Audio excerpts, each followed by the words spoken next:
6 de janeiro de 2026, terça-feira do tempo do Natal, depois da Epifania.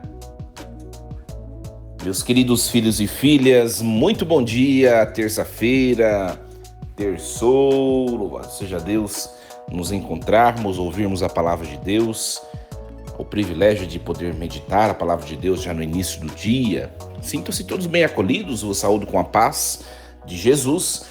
Iniciemos em nome do Pai, do Filho e do Espírito Santo. Amém. Leitura da primeira carta de São João, capítulo 4, versículos do 7 ao 10.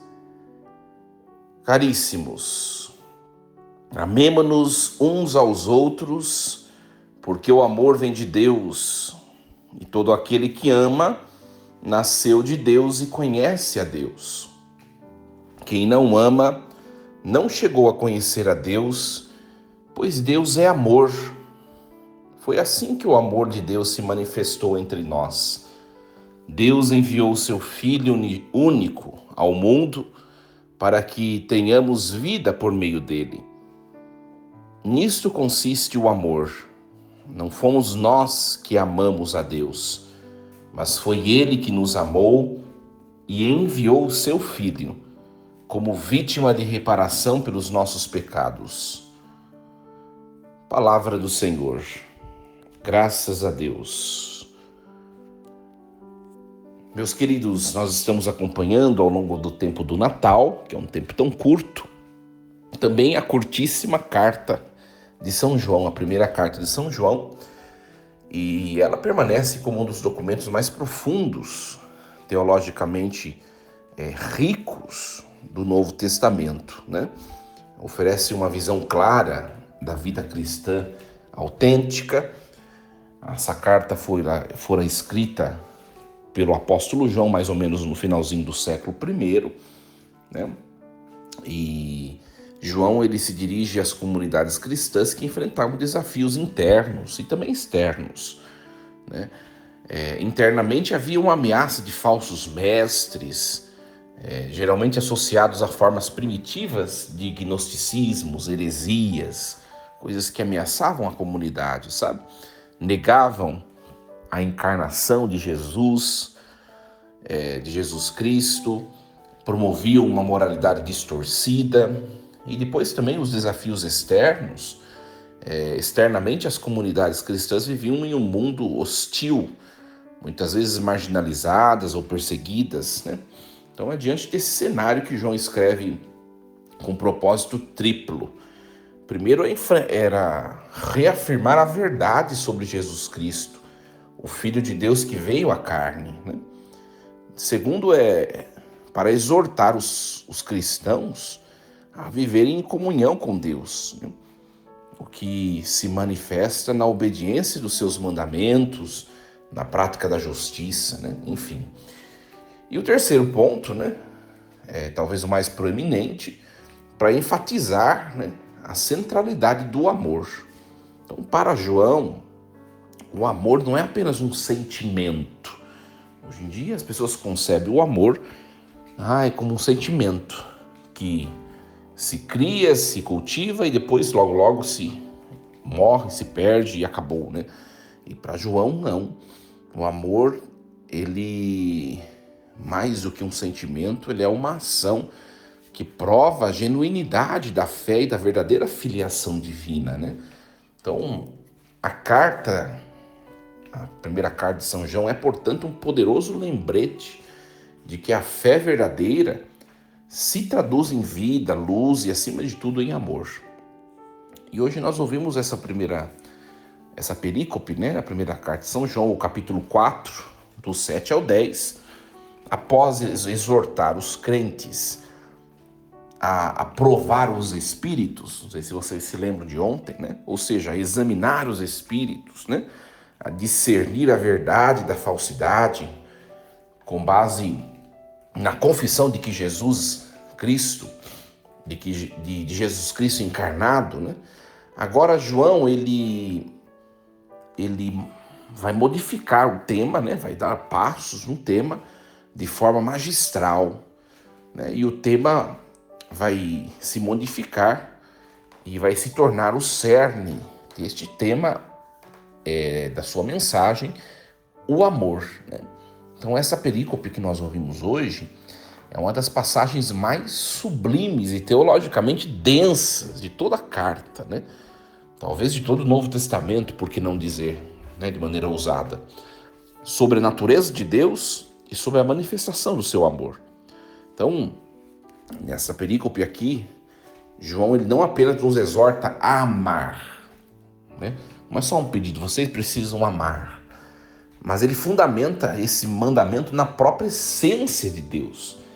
João, ele não diz somente a missão que nós temos de amar, mas ele diz a essência de Deus ser o amor. Isso é algo impactante, né? Então, ele declara categoricamente: Deus é amor. Essa afirmação que molda toda a nossa compreensão sobre quem é Deus, como ele age, né? O amor mútuo entre os crentes, entre as pessoas. Então não é meramente uma virtude ética, né? Uma virtude ética, uma virtude social, mas é uma prova visível de que se conhece a Deus e de que se nasceu dele. É critério para saber se conhece a Deus e se nasceu dele. Então, a maior e mais eloquente demonstração desse amor divino, gente, é a vinda de Jesus Cristo ao mundo como propiciação pelos nossos pecados, né? Deus nos amou tanto que enviou seu Filho único para que todo aquele que nele crer tenha a vida eterna, né? Isso João já tinha escrito no seu evangelho, né?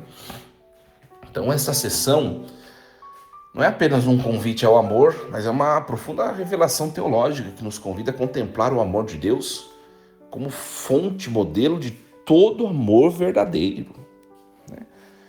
Então, o texto começa no versículo 7, amados, amemo-nos uns aos outros, porque o amor é de Deus, e aquele que ama é nascido de Deus e conhece a Deus.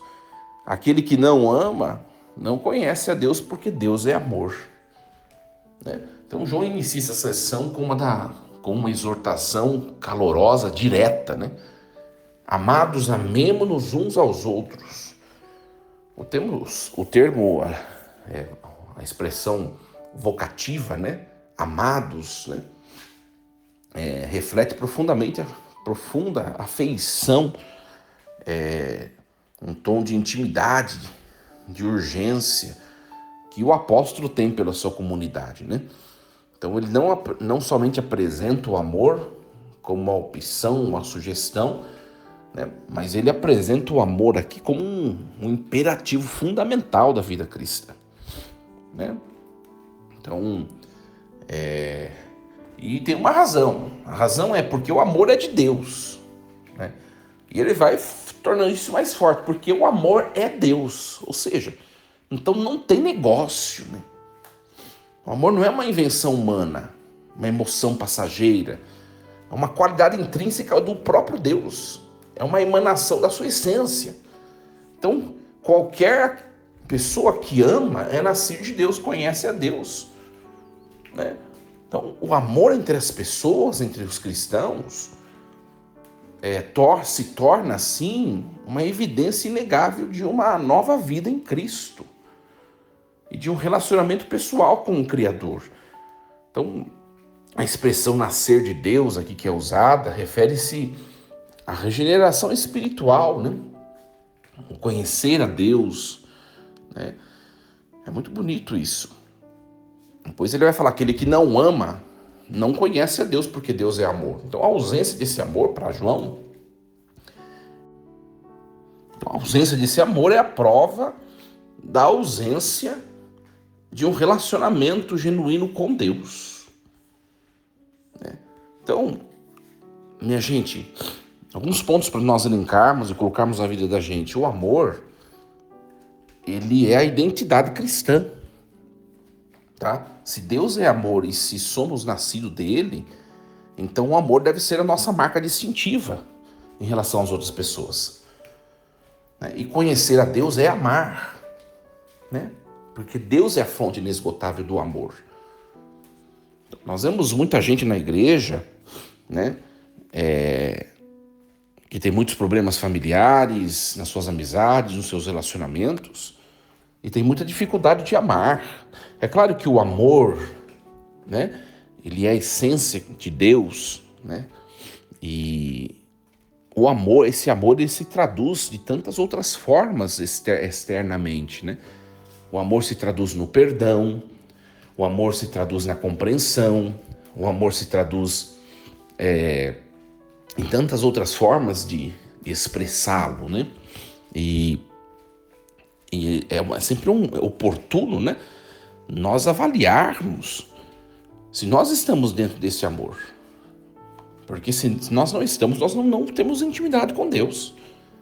É o que eu acabei de dizer. Pode-se viver uma vida de igreja assídua, intensa, pode-se viver uma vida católica exímia no cumprimento dos preceitos, da convivência eclesial, da prática da religião, e ainda assim pode não se ter amor. Né? Eu sempre prego isso, gente. A gente está aqui, mas são pessoas que têm Eucaristia diária. É inaceitável você não amar uma pessoa ou outra. Entendeu? É inaceitável. E às vezes tem gente que fica brava quando a gente fala isso, né? Porque tem problemas familiares, tem problema de relacionamento com os outros, não sabe perdoar, não sabe continuar a vida, não sabe seguir, ou seja, não sabe amar. Não sabe amar é porque não experimentou Deus de verdade. Isso não sou eu que estou dizendo, é o próprio São João, né? Então, esse amor é critério para sabermos se nós estamos em Deus, se nós o conhecemos ou não. É uma coisa muito categórica, né? Então, é claro que esse amor que vem de Deus, ele vai nos levando a atingir lugares cada vez mais profundos, né? Começa pelo amor próprio, né? Começa pelo amor próprio, a pessoa se valorizar, a pessoa se amar, né?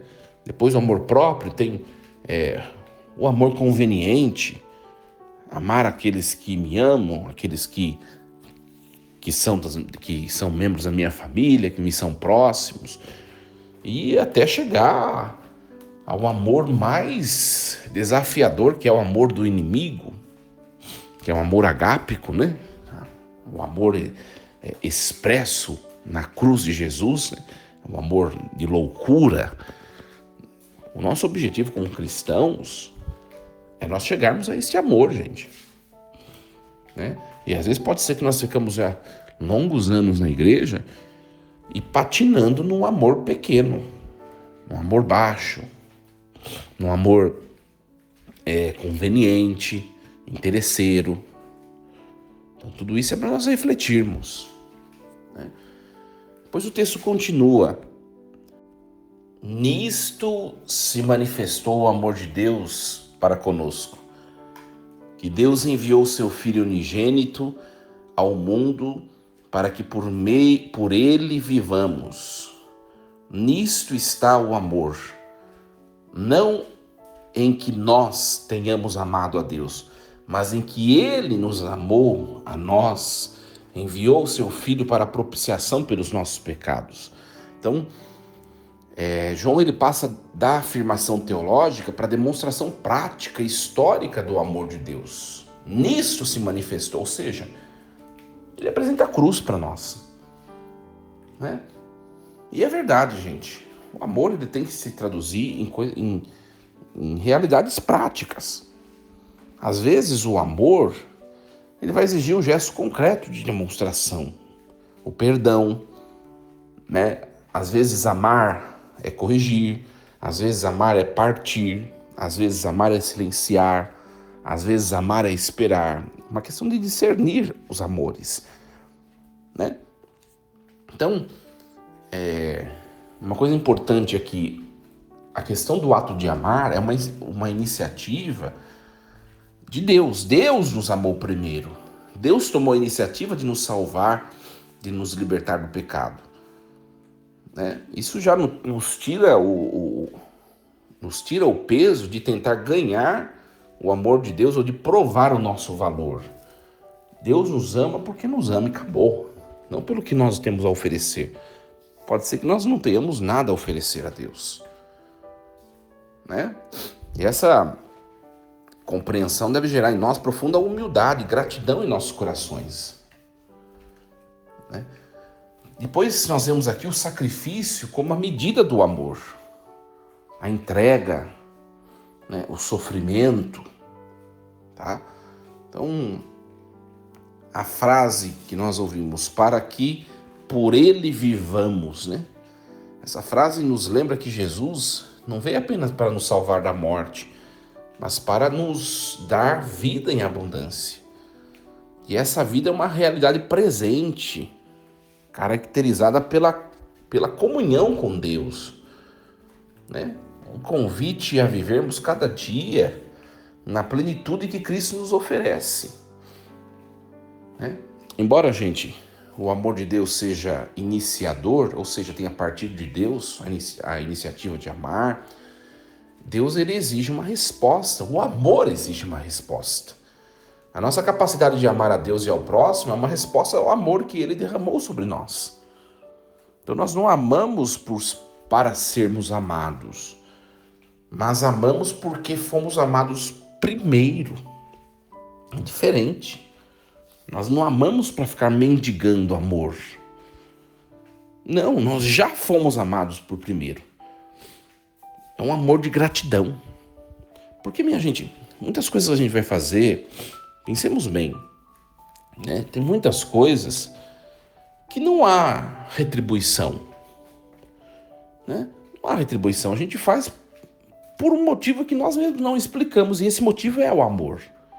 Quando você perdoa uma pessoa, por exemplo, que cometeu alguma ofensa, alguma transgressão contra você, você não está buscando uma retribuição, porque a pessoa já te deu o pior que ela tem, que é a ofensa, que é a decepção.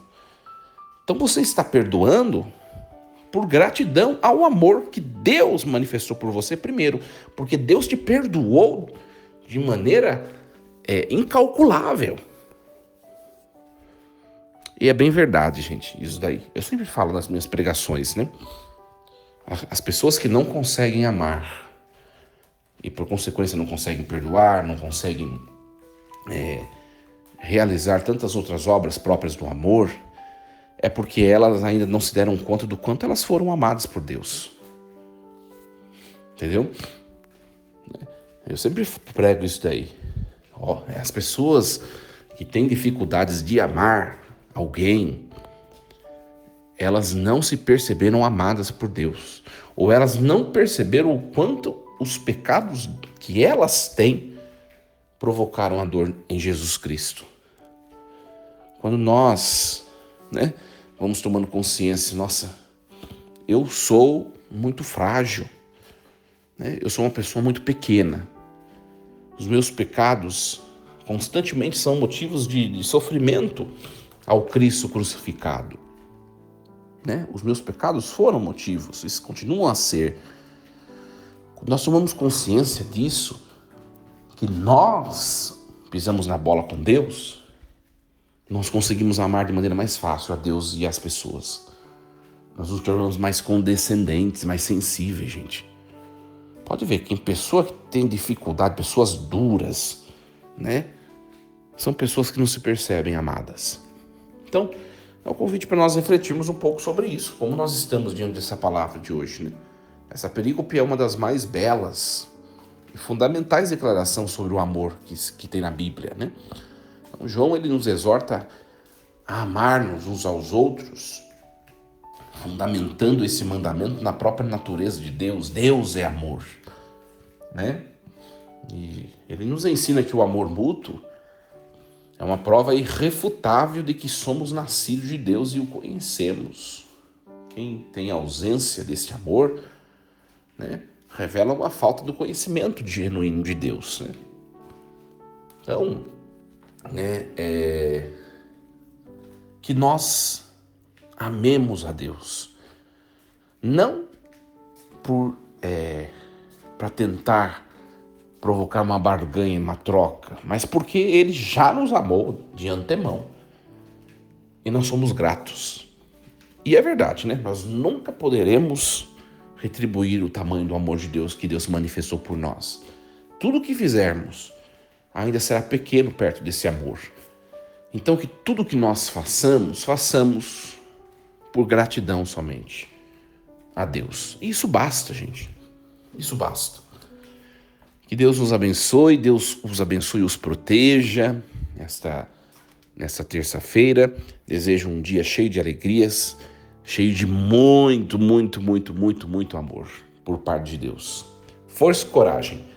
Em nome do Pai, do Filho e do Espírito Santo. Amém. E lembremos-nos sempre, Deus está no comando de tudo.